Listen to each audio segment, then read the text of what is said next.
Hello guys, आज के सामान्य ज्ञान के वीडियो में आपके लिए लाया हूं कुछ ऐसे इंपॉर्टेंट क्वेश्चन जो कि ग्रुप डी वालों के लिए बहुत ज़्यादा इंपॉर्टेंट होगा। अगर आप भी ग्रुप डी का प्रिपरेशन कर रहे हैं तो वीडियो को ध्यान से देखिएगा। टोटल 60 क्वेश्चन है। आप लोग इसमें से कितने क्वेश्चन का आंसर पहले से जानते हैं कॉमेंट कीजिएगा। अगर आप इसमें से 20 क्वेश्चन का भी आंसर पहले से जानते होंगे तो आपके लिए बहुत ही अच्छा होगा। तो आप लोग कॉमेंट कीजिएगा कि कितने क्वेश्चन का आंसर आप लोग पहले से जानते हैं और वीडियो को लाइक करके चैनल को सब्सक्राइब कर दीजिएगा।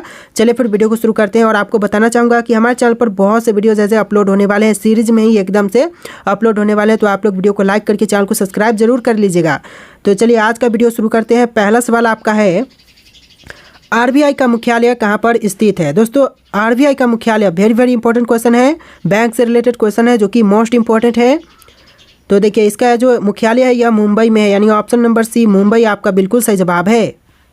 चलिए क्वेश्चन नंबर 2 है, भारत में किसे बैंकों का बैंक कहा जाता है। दोस्तों भारत देश में कौन सा बैंक है जिसको बैंकों का बैंक कहते हैं।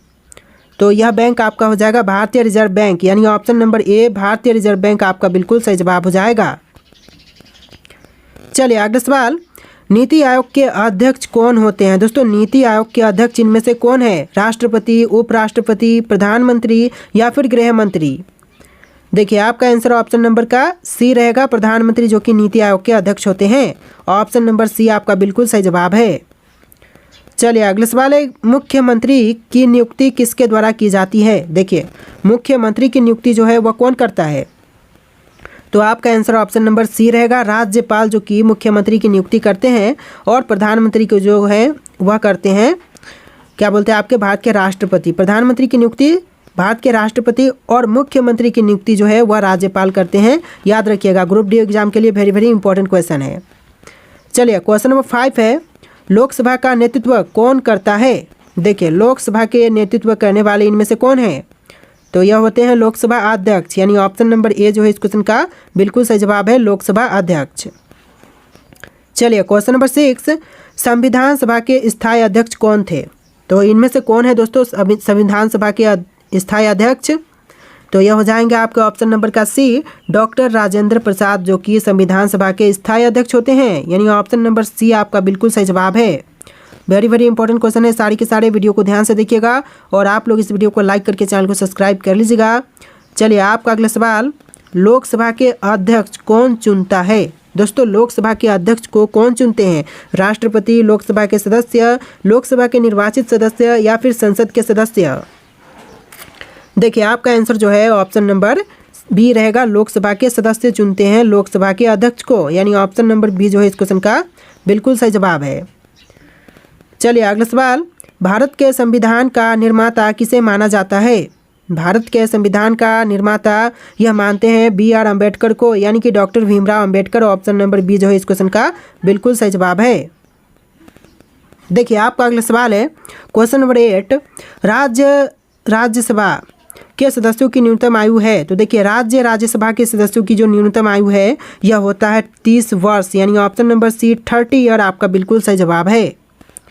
चलिए क्वेश्चन नंबर 9 है, भारतीय राष्ट्रीय कांग्रेस के पहले अध्यक्ष कौन थे। Dadabhai Naoroji, AO Hume, WC Banerjee, इनमें से कोई नहीं। आपका आंसर ऑप्शन नंबर सी रहेगा, WC बनर्जी जो कि भारतीय राष्ट्रीय कांग्रेस के पहले अध्यक्ष थे। ऑप्शन नंबर सी आपका बिल्कुल सही जवाब है। चलिए अगला सवाल है, संसद के सदनों को बुलाने की शक्ति किसके पास है। दोस्तों संसद के सदनों को बुलाने की शक्ति जो है यह होता है राष्ट्रपति के पास, यानी ऑप्शन नंबर ए जो है राष्ट्रपति आपका बिल्कुल सही जवाब है। चलिए अगला सवाल, सैडलर आयोग का संबंध किससे था। दोस्तों सैडलर आयोग का संबंध इनमें से किससे थे, न्याय से, राजस्व प्रशासन से, पुलिस प्रशासन से या फिर शिक्षा से। तो आपका आंसर ऑप्शन नंबर का डी रहेगा, शिक्षा से। जी हाँ दोस्तों, ऑप्शन नंबर डी आपका बिल्कुल सही जवाब है।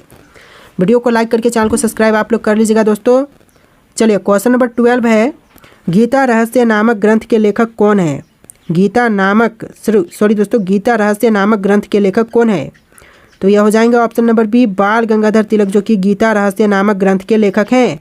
ऑप्शन नंबर बी जो है इस क्वेश्चन का बिल्कुल सही जवाब है।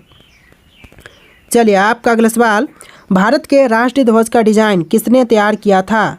देखिए भारत के राष्ट्रीय ध्वज का डिजाइन तैयार करने वाले यह थे पिंगली वेंकैया, यानी ऑप्शन नंबर डी पिंगली वेंकैया आपका बिल्कुल सही जवाब है। चलिए अगला सवाल, वेदों की ओर लौटो का नारा किसने दिया था। वेदों की ओर लौटो यह नारा देने वाले थे? Option number b Dayanand Saraswati. यानी आपका जो आंसर है ऑप्शन नंबर बी रहेगा दयानंद सरस्वती। चलिए अगला सवाल, जय हिंद का नारा किसने दिया? दोस्तों जय हिंद का नारा देने वाले इनमें से कौन थे?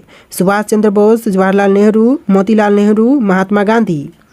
आपका आंसर ऑप्शन नंबर ए रहेगा सुभाष चंद्र बोस, जिन्होंने जय हिंद का नारा दिया था। ऑप्शन नंबर ए जो है इस क्वेश्चन का बिल्कुल सही जवाब है। चलिए अगला सवाल, भारतीय संविधान को किसने बनाया था? देखिए भारतीय संविधान को बनाने वाले यह थे संविधान सभा, यानी ऑप्शन नंबर ए जो है इसका बिल्कुल सही जवाब है।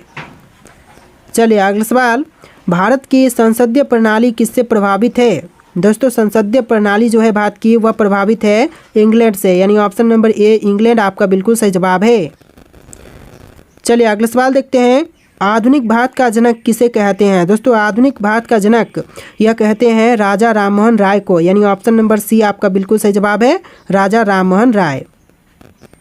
देखिए आपका अगला सवाल है क्वेश्चन नंबर 19, पुस्तक गुलामगिरी के लेखक कौन थे? दोस्तों पुस्तक गुलामगिरी के लेखक इनमें से कौन थे? आपका आंसर ऑप्शन नंबर का सी रहेगा, सॉरी ऑप्शन नंबर बी रहेगा, ज्योतिबा फूले, जो कि गुलामगिरी के लेखक थे। ऑप्शन नंबर बी जो है इस क्वेश्चन का बिल्कुल सही जवाब है। चलिए अगला सवाल, भारतीय हीरा संसाधन कहाँ पर स्थापित है? दोस्तों भारतीय हीरा संसाधन केंद्र जो है यह कहाँ पर है? तो आपका आंसर ऑप्शन नंबर बी रहेगा, सूरत में है। जी दोस्तों ऑप्शन नंबर बी सूरत आपका बिल्कुल सही जवाब है। चलिए अगला सवाल, प्रथम भारतीय नोबेल पुरस्कार विजेता कौन थे? दोस्तों प्रथम भारतीय नोबेल पुरस्कार विजेता इनमें से कौन थे? तो यह हो जाएंगे ऑप्शन नंबर का बी रविंद्रनाथ टैगोर, यानी option number b Rabindranath Tagore आपका बिल्कुल सही जवाब है। चलिए अगला सवाल, क्वेश्चन नंबर 22, कौन सी घटना महाराष्ट्र में घटित हुई? तो इनमें से वह घटना जो कि महाराष्ट्र में घटित हुई थी तो कौन सी होगी? तो आपका आंसर ऑप्शन नंबर ए रहेगा भील विद्रोह। जी दोस्तों भील विद्रोह जो कि महाराष्ट्र में घटित हुआ था। ऑप्शन नंबर ए जो है इस क्वेश्चन का बिल्कुल सही जवाब है। चलिए क्वेश्चन नंबर 23, हम्पी का खुला संग्रहालय किस राज्य में स्थित है? तो हम्पी का जो खुला संग्रहालय है यह है आपका ऑप्शन नंबर ए कर्नाटक राज्य में, यानी ऑप्शन नंबर ए जो है इस क्वेश्चन का बिल्कुल सही जवाब है। चलिए अगला सवाल, किसने अपने आप को खलीफा घोषित किया था? देखिए अपने आप को खलीफा घोषित करने वाले यह थे ऑप्शन नंबर का डी मुबारक शाह खिलजी, यानी option number D Mubarak Shah Khilji आपका बिल्कुल सही जवाब है। चलिए अगला सवाल है, गांधी जी ने किस कानून को काला कानून कहा था? देखिए गांधी जी ने काला कानून जो कहा था यह कहा था रोलेट एक्ट को, यानी ऑप्शन नंबर ए जो है इस क्वेश्चन का बिल्कुल सही जवाब है। चलिए अगला सवाल है, तुगलकनामा के रचनाकार का नाम क्या है? दोस्तों तुगलकनामा के रचनाकार का नाम इनमें से क्या है? तो आपका आंसर ऑप्शन नंबर का सी रहेगा अमीर खुसरो, जो कि तुगलकनामा के रचनाकार हैं। ऑप्शन नंबर सी आपका बिल्कुल सही जवाब है। चलिए क्वेश्चन नंबर 27 है, मोहनजोदड़ो कहाँ पर स्थित है? दोस्तों मोहनजोदड़ो जो है यह सिंध में, यानी ऑप्शन नंबर बी सिंध आपका बिल्कुल सही जवाब है। चलिए अगला सवाल, भारत में मुस्लिम राज्य का स्थापना माना जाता है कब? किसके? भारत में मुस्लिम राज्य का संस्थापक मानते हैं किसको? तो आपका आंसर ऑप्शन नंबर ए रहेगा मोहम्मद गौरी को मानते हैं, यानी ऑप्शन नंबर ए जो है इस क्वेश्चन का बिल्कुल सही जवाब है। चलिए अगला सवाल, गायत्री मंत्र की रचना किसने की थी? दोस्तों गायत्री मंत्र की रचना करने वाले यह थे विश्वामित्र, यानी ऑप्शन नंबर बी विश्वामित्र आपका बिल्कुल सही जवाब है। चलिए अगला सवाल है, खजुराहो स्थित मंदिर का निर्माण किसने किया था? देखिए खजुराहो स्थित मंदिर का निर्माण जो है यह किया था चंदेल राजपूत ने। ऑप्शन नंबर डी इस क्वेश्चन का बिल्कुल सही जवाब है, चंदेल राजपूत। चलिए अगला सवाल है, गौतम बुद्ध ने अपना पहला उपदेश कहाँ पर दिया था? देखिए गौतम बुद्ध ने अपना पहला उपदेश जो दिया था यह दिया था सारनाथ में। ऑप्शन नंबर सी सारनाथ आपका बिल्कुल सही जवाब है। चलिए क्वेश्चन नंबर 32, जियो और जीने दो किसने कहा? दोस्तों जियो और जीने दो कहने वाले यह थे महावीर स्वामी, यानी option number A Mahavir Swami आपका बिल्कुल सही जवाब है। चलिए क्वेश्चन नंबर 33, राष्ट्रीय विकास परिषद का अध्यक्ष कौन होता है? देखिए राष्ट्रीय विकास परिषद का अध्यक्ष जो होते हैं यह होते हैं प्रधानमंत्री, यानी ऑप्शन नंबर ए प्रधानमंत्री आपका बिल्कुल सही जवाब है। चलिए अगला सवाल है, जलियांवाला बाग हत्याकांड कब हुआ था? दोस्तों जलियांवाला बाग हत्याकांड जो हुआ था यह हुआ था 1990 में, यानी ऑप्शन नंबर बी 1919 आपका बिल्कुल सही जवाब हो जाएगा। चलिए अगला सवाल है, खालसा पंथ की स्थापना किसने की थी? देखिए खालसा पंथ की स्थापना करने वाले यह थे ऑप्शन नंबर डी गुरु गोविंद सिंह, यानी ऑप्शन नंबर डी इस क्वेश्चन का बिल्कुल सही जवाब है। चलिए अगला सवाल, भाखड़ा नांगल बांध किस नदी पर है? दोस्तों भाखड़ा नांगल बांध जो है वह कौन सी नदी पर है? तो आपका आंसर क्या होगा? ऑप्शन नंबर का डी सतलज नदी पर है, यानी आपका जो सही जवाब है ऑप्शन नंबर डी रहेगा। चलिए अगला सवाल, मानव शरीर में कुल कितनी हड्डियां होती हैं? एक स्वस्थ मनुष्य के शरीर में हड्डियों की संख्या कितनी है? आपका जो आंसर है ऑप्शन नंबर ए रहेगा 206, यानी कि ऑप्शन नंबर ए जो है बिल्कुल सही जवाब है। चलिए अगला सवाल, संतरे में कौन सी विटामिन अधिक होता है? दोस्तों अधिक मात्रा में जो संतरे में विटामिन होती है यह होता है विटामिन सी, यानी option number c vitamin c आपका बिल्कुल सही जवाब है। चलिए अगला सवाल है, दादा साहब फाल्के पुरस्कार की शुरुआत कब हुई? दादा साहब फाल्के पुरस्कार की शुरुआत जो हुआ था यह हुआ था 1969 में, यानी ऑप्शन नंबर बी 1969 इस क्वेश्चन का बिल्कुल सही जवाब है। वीडियो को लाइक करके चैनल को सब्सक्राइब कर लीजिएगा। चलिए क्वेश्चन नंबर 40 है, दूध की शुद्धता किस यंत्र द्वारा मापी जाती है? देखिए दूध की शुद्धता को मापते हैं लैक्टोमीटर से, ऑप्शन नंबर सी लैक्टोमीटर आपका बिल्कुल सही जवाब है। अगला सवाल है, पृथ्वी का एकमात्र प्राकृतिक उपग्रह है, यानी कि कौन सा है? तो पृथ्वी का एकमात्र प्राकृतिक उपग्रह जो है यह चंद्रमा है, यानी ऑप्शन नंबर ए चंद्रमा आपका बिल्कुल सही जवाब है। चलिए क्वेश्चन नंबर 42, माउंट एवरेस्ट किस देश में स्थित है? दोस्तों माउंट एवरेस्ट जो है यह नेपाल देश में, यानी ऑप्शन नंबर ए नेपाल आपका बिल्कुल सही जवाब है। चलिए अगला सवाल देखते हैं, शिक्षक दिवस कब मनाया जाता है? दोस्तों शिक्षक दिवस जो है यह मनाए जाते हैं 5 सितंबर को, ऑप्शन नंबर डी 5 सितंबर आपका बिल्कुल सही जवाब है। चलिए अगला सवाल देखते हैं, कोणार्क मंदिर किस राज्य में स्थित है? देखिए कोणार्क मंदिर यानी कि सूर्य मंदिर जो है यह उड़ीसा राज्य में, यानी ऑप्शन नंबर ए उड़ीसा आपका बिल्कुल सही जवाब है। चलिए क्वेश्चन नंबर 45 है, भारत का प्रथम नागरिक कौन होता है? तो देखिए आपके ऑप्शन है मुख्यमंत्री, राष्ट्रपति, प्रधानमंत्री, गृह मंत्री।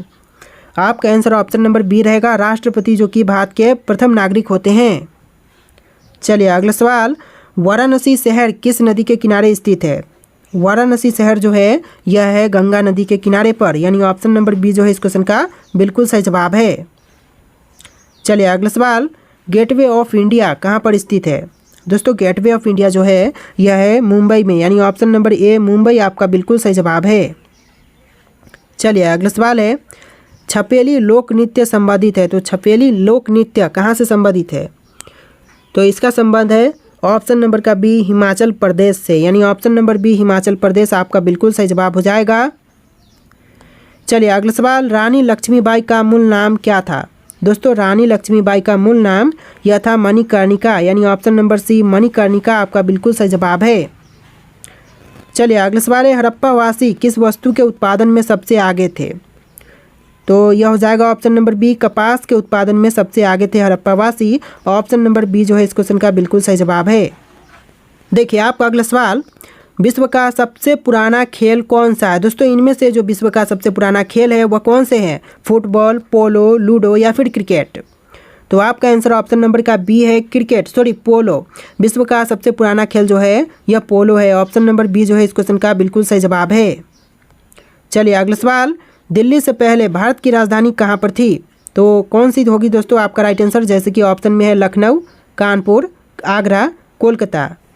देखिए आपका right answer option number D है कोलकाता। जी हाँ दोस्तों, दिल्ली से पहले भारत की राजधानी कोलकाता हुआ करती थी, ऑप्शन नंबर डी आपका बिल्कुल सही जवाब है। चलिए अगला सवाल, महाराष्ट्र राज्य की राजधानी क्या है?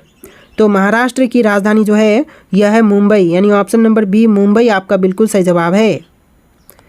चलिए अगला सवाल है, लखनऊ किस नदी के किनारे बसा हुआ है? तो लखनऊ शहर जो है यह बसा हुआ है ऑप्शन नंबर डी गोमती नदी के किनारे, यानी ऑप्शन नंबर डी आपका बिल्कुल सही जवाब है। चलिए अगला सवाल देखते हैं, भारत के राष्ट्रीय मिठाई का नाम क्या है? तो भारत का जो राष्ट्रीय मिठाई है यह हो जाएगा option number D jalebi, option D jalebi आपका बिल्कुल सही जवाब है। चलिए अगला सवाल है, संयुक्त राज्य अमेरिका का राष्ट्रीय खेल क्या है? तो संयुक्त राज्य अमेरिका का राष्ट्रीय खेल जो है यह हो जाएगा option number D baseball, option number D baseball आपका बिल्कुल सही जवाब है। चलिए अगला सवाल, स्वर्ण मंदिर कहाँ पर स्थित है? दोस्तों स्वर्ण मंदिर जो कि आपका अमृतसर में है, ऑप्शन नंबर बी अमृतसर आपका बिल्कुल सही जवाब हो जाएगा। चलिए अगला सवाल देखते हैं।